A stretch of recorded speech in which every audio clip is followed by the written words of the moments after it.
할렐루야. 복되고 귀한 아버지 하나님 존전에 오신 여러분들 환영합니다. 하나님이 여러분 사랑하십니다. 하나님 오늘도 주님의 말씀으로 여러분의 심령을 채우시고 앞길을 인도할 줄로 믿습니다. 우리 앞뒤 자분과 함께 인사할까요? 추석 잘 보내셨습니까? 축복합니다. 환영합니다. 우리 하나님은 말씀하시는 하나님이십니다.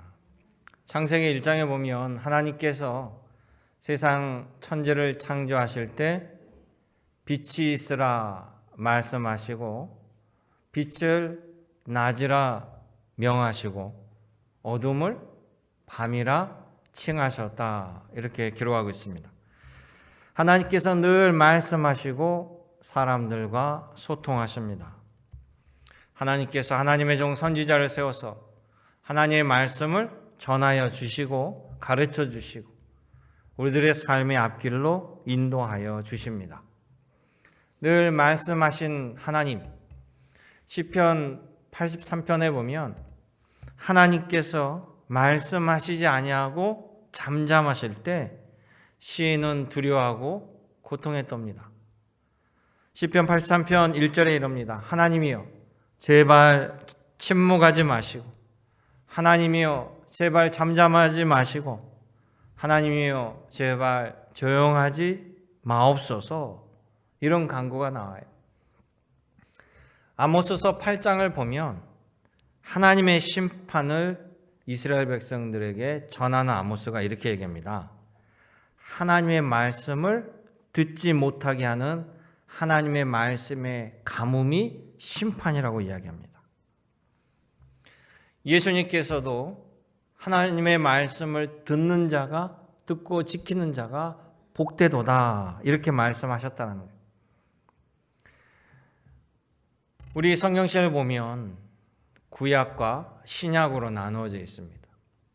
구약 성경 마지막 책이 말라기서입니다. 하나님께서는 이 말라기서 선지자의 다음으로 침묵을 하시는데 근 400년까지 하나님의 말씀을 받은 선지자가 없습니다. 그러다 신약이 와서 마태, 마가, 누가, 복음이 신약의 첫 책인데요. 거기에 보면 하나님께서 구약의 마지막 선지자 그리고 신약을 열어갈 첫 선지자로 세례 요한을 세우시고 세례 요한에게 다시 하나님의 말씀을 주십니다. 이 세례 요한은 하나님이 세우신 선지자로요, 바로 이 땅에 오신 하나님의 아들 예수 그리스도를 소개합니다.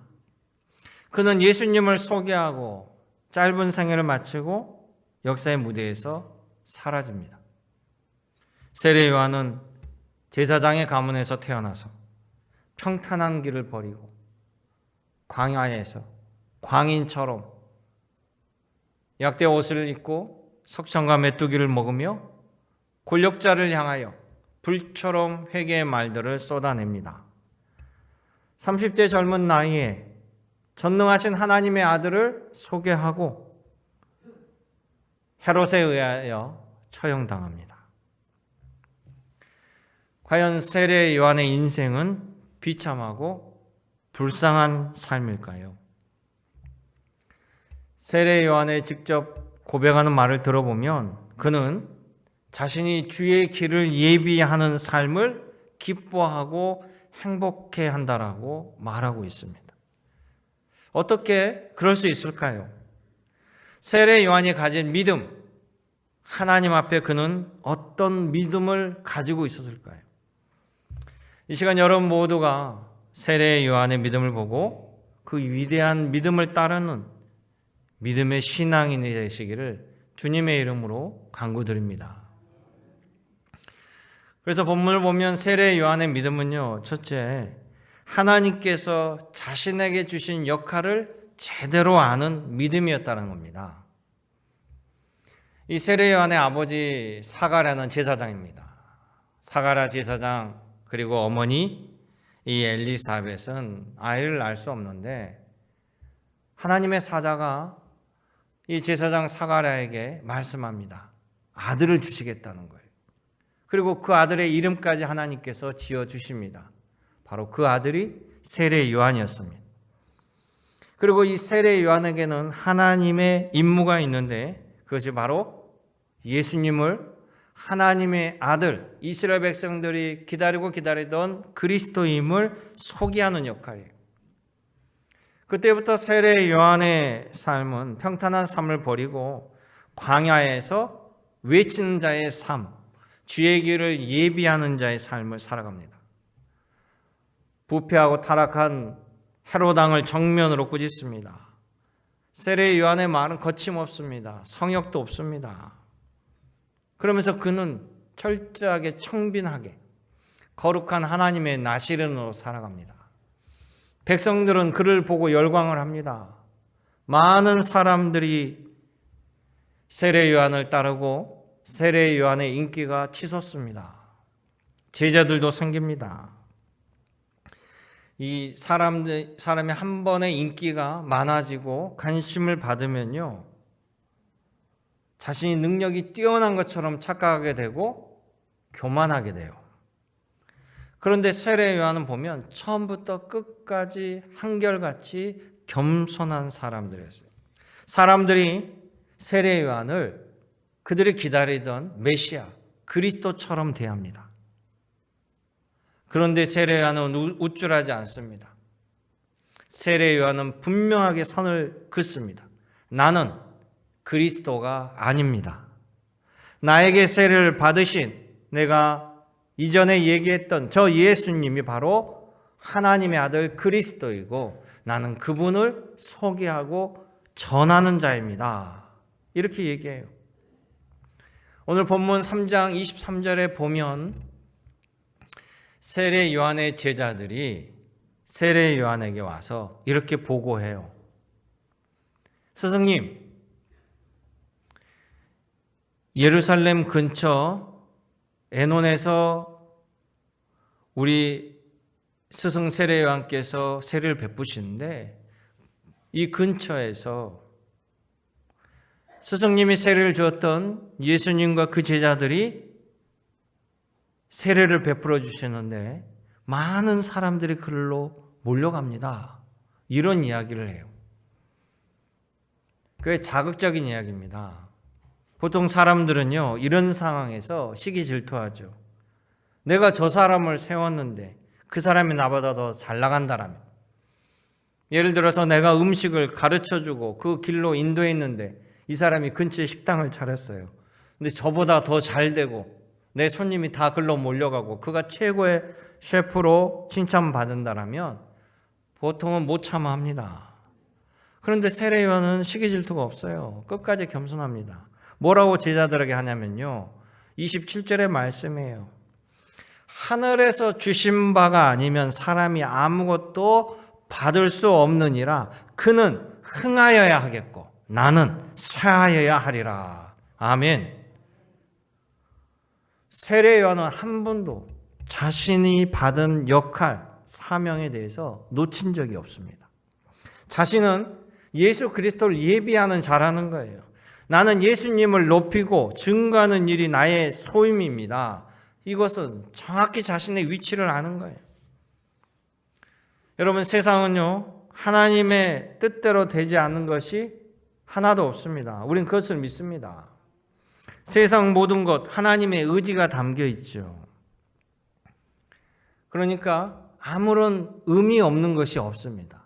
하나님께서 만세전에 여러분들을 택하시고 여러분들을 이 세상에 태어나게 하시고 여러분들을 예수 그리스도를 믿도록 구원의 자녀로 삼아 주시고 여러분들에게 완도 제1교회에서 주님의 전전에서 하나님 말씀을 들으며 하나님을 섬길 수 있는 성도로 삼아 주셨다라는 것.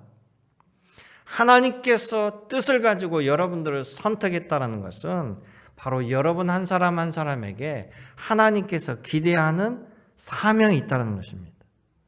하나님이 나를 쓰시고자 하는 분명한 목적이 있다는 것이죠. 그래서 여러분들을 예수 그리스도를 믿고 영생과 구원을 소유하는 데 그치지 아니하고 신앙 공동체의 일원으로 여러분들을 세우셔서 예수 그리스도의 제자로, 직분자로 삼아 주셨다는 거예요. 오늘 이때 나를 하나님께서 안수 집사로 세우신 이유가 있는 거 아니겠습니까? 나를 성도로 삼아 주셨다라는 거, 나를 권사와 집사로 또 장로로 세워주시는 거, 분명한 이유가 있다는 거예요. 하나님이 필요해서 나를 장로로 세우시고, 하나님이 나를 필요로 해서 임무를 주시기 위해서 시무권사로 세웠다라는 것입니다. 세례요한은 예수 그리스도의 길을 예비하라는 임무로 세운 거예요. 기드온은 미디안 부족이 이스라엘 백성을 괴롭히는 것을 막으라고, 이스라엘 백성을 건져내라고 하나님께서 사살하는 임무로 세운 겁니다. 모세는 고통받는 이스라엘 백성들 애굽에서 탈출시키는 길잡이로 하나님께서 그 임무로 세우신 거예요.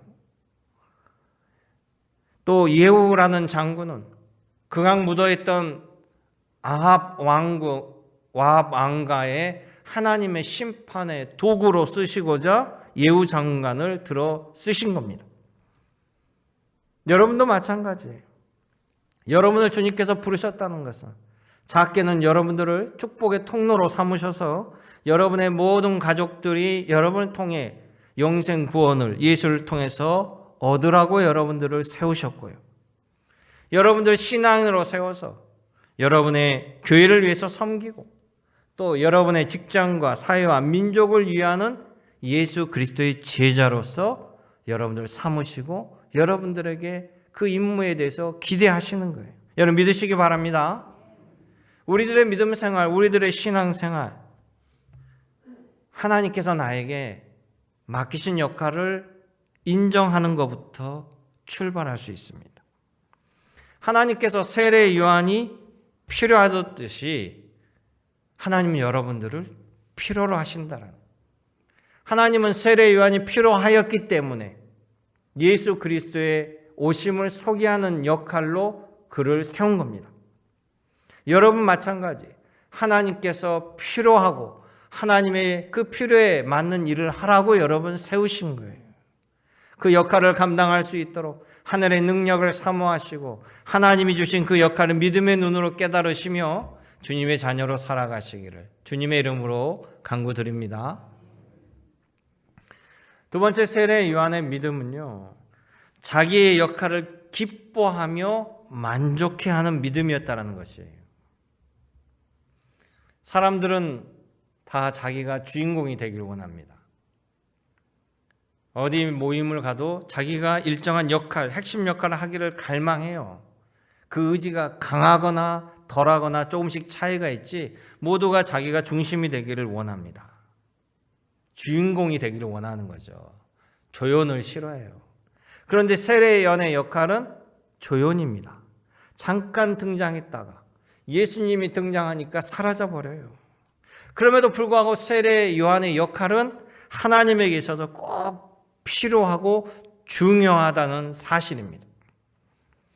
여러분 가운데 기계를 잘 고치신 분들이 있죠. 어떤 전자제품을 고치려고 하면 일단 분해를 해야 됩니다.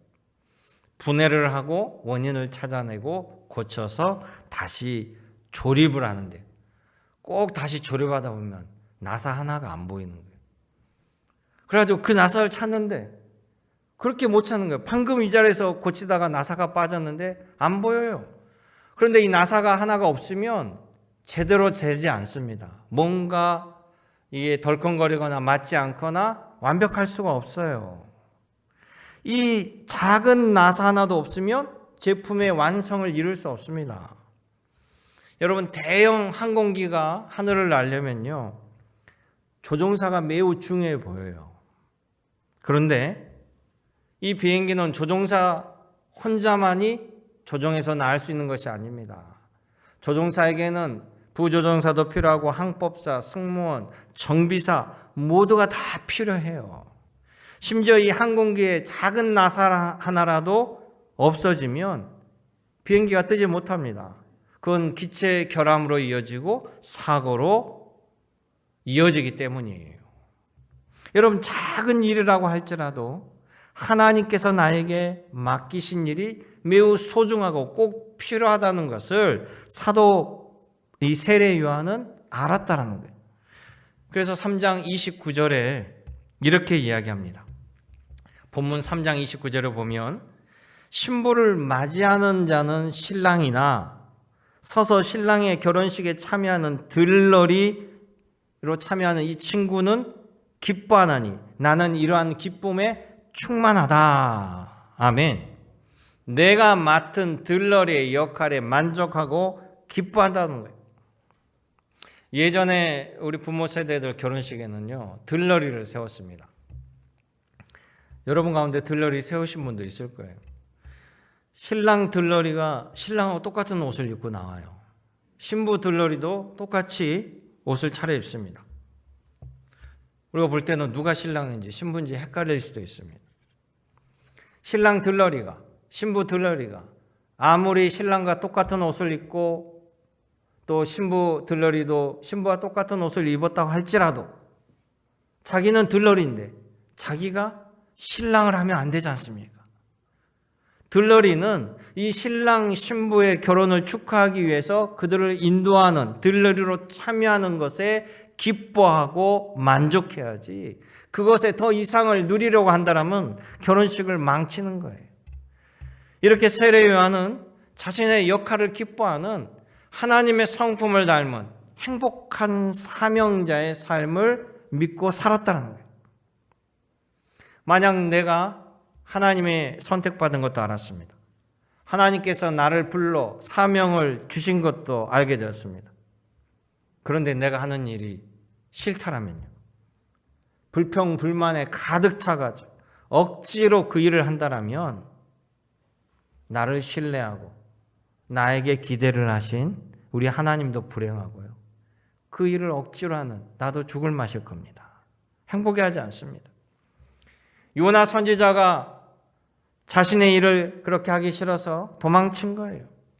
삼손도 자기 역할에 충실하지 못하고 하나님의 주신 그 장사의 능력을 기생에게 빼앗겨 버렸습니다. 그랬더니 그가 행복했느냐? 그 자신 비참해지고 블레셋 신전에 묶여서 하나님도 조롱당하게 되었다는 거예요. 고로 믿음의 신앙에는요, 자기 역할에 충성할 때 하나님께 영광이 되는 일을 완수할 수 있다는 것입니다. 여러분, 이 일에 충성함으로 하나님께서 날 위해 더 큰 일을 예비해 놓으셨다는 것을 믿는 그 믿음의 사람이 바로 세례 요한이에요. 이런 미래를 볼 수 있는 믿음, 그 믿음이 여러분 진짜입니다. 여러분도 그런 믿음을 갖기를 소망합니다. 독립운동가 중에 여러분 안중근 의사를 잘 아시죠? 안중근 의사는요, 민족을 위한 사명, 하나님이 주신 사명으로 알았습니다. 그것은 대한민국 독립을 위해서 자신이 해야 될 일은 우리를 침략한 침략국 일본의 초대 총리를 처단해서 온 세계 만방에 우리 민족의 독립의 강렬한 열망을 알리는 거예요.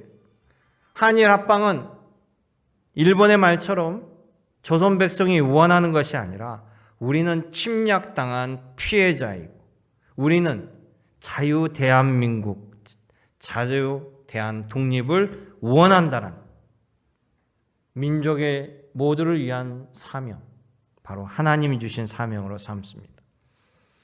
그러니까 안중근 의사는요, 32살에 사형을 당했습니다. 세상적인 모든 행복, 대한독립 투쟁에 바칩니다. 젊은 날 누려야 할 모든 것들 포기하고 생명을 하나님께 의지하고 투쟁하다가 이 또 히로부미를 저격하고 옥살이를 합니다. 여러분, 안중근 의사의 호를 아세요? 아무도 대답이 없으시네. 알면서 대답 안 하시는 거죠. 도마 안중근. 기억나세요? 호가 특이하죠. 도마 안중근. 그 안중근의 호 도마가 뭐냐면 세례명이에요. 세례명. 캐톨릭에서는 세례를 받으면 성인들의 이름을 붙여주는 겁니다.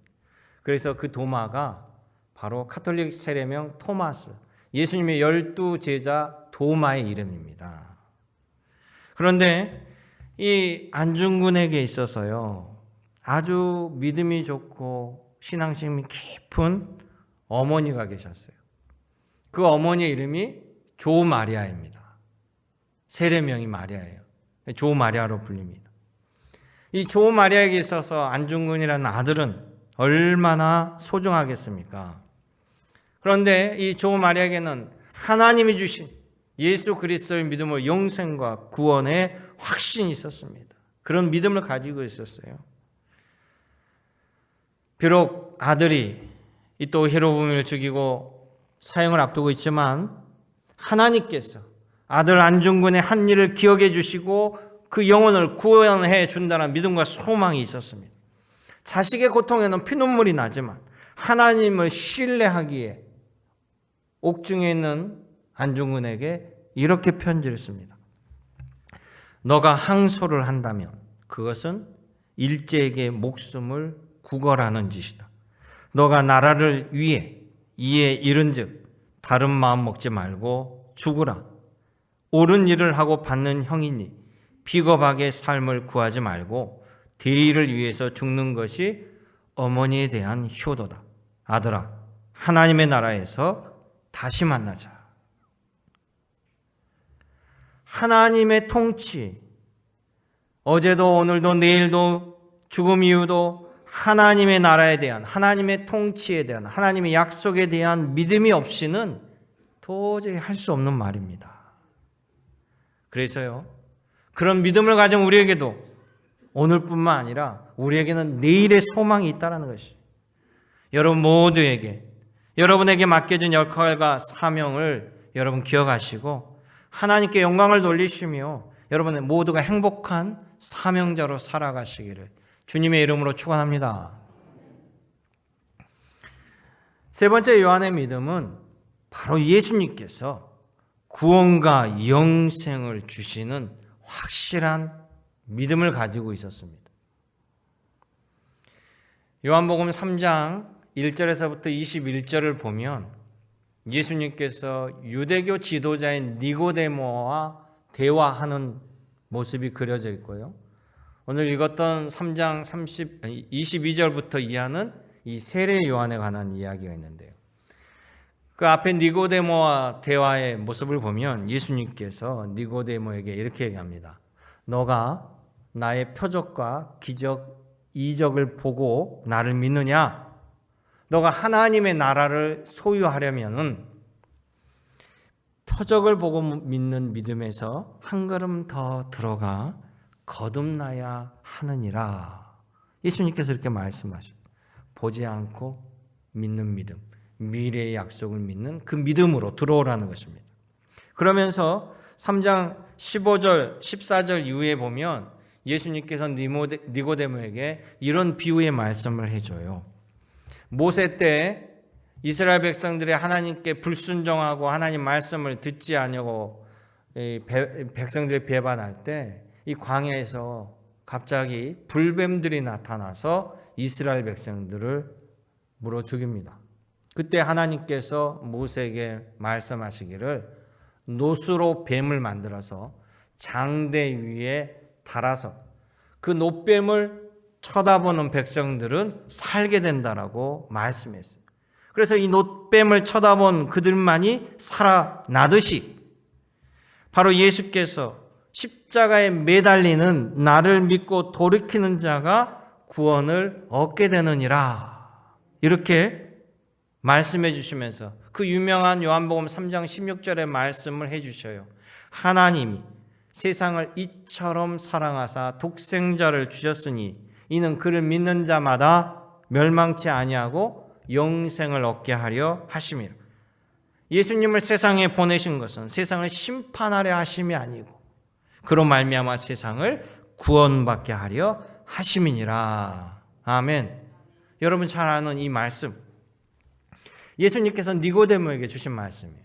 그런데 바로 그 다음에 나오는 장면, 세례 요한이 정확히 이 말씀을 똑같이 제자들에게 가르치고 있다는 거예요. 우리 다 같이 요한복음 3장 35절, 36절 말씀을 함께 읽어볼게요. 아버지께서 아들을 사랑하사 만물을 다 그의 손에 주셨으니 아들을 믿는 자에게는 영생이 있고 아들에게 순종하지 아니하는 자는 영생을 보지 못하고 도리어 하나님의 진노가 그 위에 머물러 있으리라. 아멘. 예수님 말씀에 같습니다. 하나님을 말씀처럼 노뱀을 본 자가 산 것처럼 예수님을 바라보는 자에게 영생이 있고 건짐을 받고 그걸 거부하는 자는 당연히 심판의 자리에 놓이게 된다는 거예요.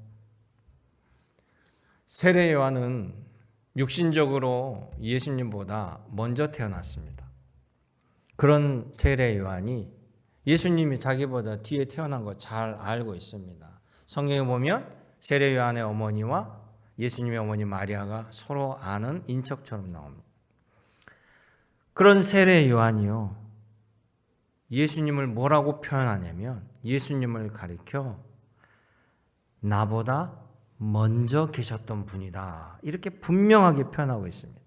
그리고 예수님을, 내가 전한 예수님을 맞이하려면 먼저 회개하라, 천국이 가까웠느니라, 이렇게 전하는 거예요. 예수 그리스도를 믿는 것이 우리들의 삶을 돌이켜 하나님의 말씀을 향하는 겁니다. 회개하는 것입니다. 예수님을 믿는 것이 하나님이 보내신 어린 양 대속의 은혜를 우리가 받는 것이고요, 예수님을 영접하는 것이 예수님이 준비해 놓으신 영생과 구원을 얻는 길이라는 거예요. 그러니까 세례 요한이 예수님을 전하고 예배하는 일은 지극히 작은 일이 아니라 모세의 역할과 같다는 것이죠. 장대에 들린 노뱀을 쳐다보게 하는 것, 쳐다보려면, 살려면 그들의 삶의 자리에서 모세의 말을 믿고 돌아봐야 됩니다. 회개해야 됩니다. 세례 요한이 바로 그와 같이 너희는 주 예수에게 집중하라, 예수 그리스도를 믿으라, 주 예수를 믿으라, 너와 내 집이 구원을 받으리라, 그렇게 말을 전하기 위해서 먼저 세례 요한이 구주 예수 그리스도에 대한 확신이 없으면 이 말을 전할 수가 없습니다. 자신이 철저히 구주 예수를 영접하고 구원을 믿었습니다. 예수를 통해 영원의 미래가 보장되어 있기 때문에요, 죽음을 뛰어넘는 거죠. 믿음이 주님을 위해서 죽는 것을 두려워하지 않습니다. 하나님께 올인하는 거예요. 여러분, 인간적인 삶으로 보면 세례 요한 불쌍해 보이죠. 나름대로 훌륭한 제사장 가문에 태어나서 존경받으며 멀쩡하게 잘 살 수 있는데 광야에 나가서 낙타의 옷을 입고 광인처럼 백성들도 잘 듣지 않는 회개의 이야기, 까다로운 이야기를 합니다. 헤로당에게 눈에 가시가 되어 젊은 나이에 참수를 당합니다. 30대 참수를 당합니다. 그런 세례 요한에게, 그렇게 살아온 세례 요한에게 무슨 인생의 낙이 있을까요? 사람들은 그렇게 생각합니다. 너무 불쌍한 거 아니에요? 만약 우리의 인생이, 우리의 생이 이 세상뿐이라면 그 말이 맞을 수 있어요. 그런데 우리의 생은 이 세상뿐만 아닙니다. 어제도 계셨고 오늘도 계시고 내일도 계시는, 우리 죽음 이후에 영원한 삶이 있다라는 것이 여러분 믿으시기 바랍니다. 세례 요한에게는 영원한 삶이 보장되어 있어요. 그러니까 이 땅에서 하나님이 주신 사명으로 나름대로 고생할지라도요, 앞으로 하나님의 영원한 나라에서 영원히 잘 사는 길, 행복한 길이 되는 것입니다. 우리들 옛날 조상들의 속담에도 이 세상이 다라고 생각했을 때 젊은 날의 고생은 사소한다고 그러잖아요. 노년이 편안해야 되니까. 그런데 젊은 날에 허랑방탕해버리면 노년이 힘들고 어렵고 가난하고 비참하게 된다고 하잖아요. 그런 것처럼 여러분, 이 세상이 우리가 비록 험난하고 힘들지라도 하나님이 나에게 맡겨진 역할을 감당할 때 앞으로의 영원한, 여러분 영원하다는 말처럼 무서운 말이 없어요. 끝이 없습니다. 영원한 삶을 살아갈 수 있는 축복이 여러분에게 준비되어 있다는 것이에요. 사도 바울은 고린도 교인들에게 이 말을 전합니다. 예수님 때문에 매맞고 예수님 복음 지키려다가 고통당하고 핍박당하고 순교당하고 유혹에 넘어가는 고린도 교회를 향하여 사도 바울은 고린도전서 15장 17절에서 19절의 말씀, 이 말씀을 통해 그들의 심령 속에 희망과 소망을 전해줍니다. 한번 화면에 띄울 수 있어요, 말씀을? 거기에 보면요, 그리스도께서 다시 살아난 일이 없으면, 만약 예수님의 부활이 일어나지 않았다라면 너희의 믿음은 헛되고 나의 믿음도 헛되고 우리는 여전히 죄 가운데 있을 것이라, 또한 예수님을 믿고 하나님을 믿고 먼저 죽은 사람들, 잠자는 자들 다 망할 것이다. 더 이상이 뭐가 없으니까. 만약 그리스도 안에서 우리가 바라는 것이 이 세상의 삶뿐이면 모든 사람 가운데 우리는 더욱 불쌍한 자니라. 그냥 차라리 잘 먹고 잘 살고 호의호식 할 것, 마음대로 누려볼 것. 그러나 중요한 건 뭡니까? 그리스도께서 죽은 자 가운데서 다시 살아나서 잠자는 자들의 첫 열매가 되었도다. 할렐루야. 결국은 예수님이 부활하셨으니 우리는 망하지 아니하고 결국 흥하게 된다라는 말씀이에요. 여러분, 예수 그리스도 안에 해피엔딩이 있습니다. 고진감래가 있는 거예요. 권선진학이 있습니다. 여러분 기뻐하시기 바랍니다. 그러니까 세례 요한은 하나님이 기뻐하시는 자예요. 누가 세례 요한 보고 조용 같은 인생이라고 감히 말할 수 있습니까? 여러분 스스로 여러분의 인생이 아무것도 아니라고 생각합니까? 여러분 하나님 앞에서 내 인생이 아무것도 아닌 조용 같은 인생이라고 말할 수 없습니다. 하나님은 여러분 각자가 소중하기 때문에 하나님은 목적을 가지고 여러분들 이 땅에 보내신 거예요. 그만큼 여러분들은 하나님께서 필요로 하는 존재입니다. 여러분이 하고 있는 일을 통해서 하나님의 역사를 이룰 수 있고 주님의 몸된 전에 교회를 향하여 귀한 사명을 감당할 수 있고 세상을 섬길 수 있어요. 사가랴와 그 아내 엘리사벳은요, 아들 하나 잘 낳는 것이 하나님의 일을 하는 거예요. 세례 요한 잘 낳아서 키우는 것이 하나님의 주신 임무를 다한 겁니다. 모세의 임무는 뭡니까? 이 백성들을 이끌어 나가는 역할을 한 거예요.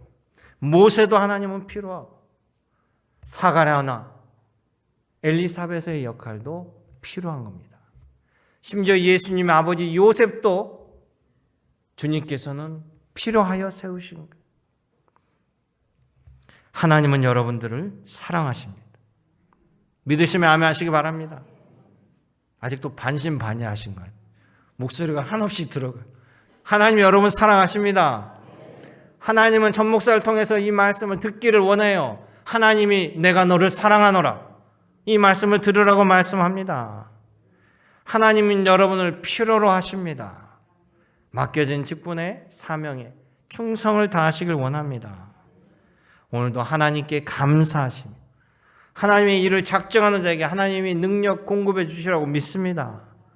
오늘도 주님과 동행하시는 행복한 사명자가 되시기를 주님의 이름으로 축원합니다. 은혜롭고 참 좋으신 아버지 하나님, 오늘도 주님의 전전에서 주의 말씀을 듣게 하여 주심을 감사드립니다. 세상 사람 누구도 저를 몰라 줄지라도 아버지 하나님 우리의 마음을 아시고 우리의 뜻과 의도도 기억하여 주신 줄로 믿습니다. 만세전에 택하여 이 땅에 보내셨사오니 맡겨진 사명, 주를 위한 충성과 헌신 잘 감당하여서 하나님께 기쁨과 영광을 돌리는 주의 자녀로 삼아 주시옵소서. 언제나 함께 하신 예수님의 이름으로 기도드렸나이다. 아멘.